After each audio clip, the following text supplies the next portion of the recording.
میں اکثر سوچتی ہوں کہ کتنا اچھا ہے اللہ کہ اس کو وضاحتیں نہیں دینی پڑتی، کتنا اچھا ہے کہ وہ بن کہے سن لیتا ہے، وہ بس دل دیکھتا ہے اور پھر دیکھ کے تو دل پھیر دیتا ہے۔ اس کے پاس جائیں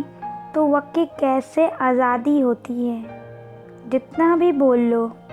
وہ نہیں کہتا کہ بس کرو، میں سن کر تنگ آ گیا ہوں۔ نہ بھی بولو تو سن لیتا ہے، دلوں کو الہام دیتا ہے، رو لو تو مضبوطی عطا کرتا ہے، سہارا دیتا ہے، مذاق نہیں اڑاتا، دھتکارتا نہیں ہے۔ میں سوچتی ہوں کہ یہ کاندھا میسر آنے سے کتنا بہتر ہے کہ اس امید کا ہونا، اس یقین کا ہونا کہ وہ ہے، وہ خدا کی ذات ہے جو ہمارے ساتھ ہے، وہ خدا کی ذات ہے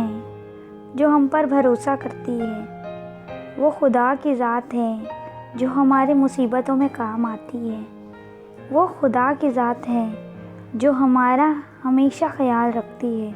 وہ ذات ہے جو اس دنیا کو دیکھ رہی ہے، اس دنیا میں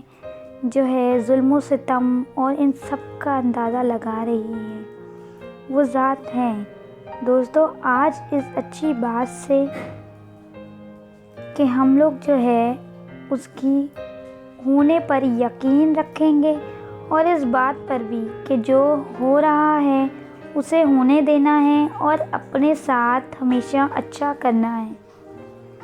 اس بات کے ساتھ میں امید کرتی ہوں کہ آپ نے اس چینل کو سبسکرائب کر لیا ہے، اور اگر نہیں کیا ہے تو پلیز ابھی کر لیں، اور اس کے ساتھ ساتھ جو بیل نوٹیفیکیشن آئیکن کا بٹن ہے اس پہ کلک کرنا جو ہے نہ بھولیے گا۔ خدا حافظ۔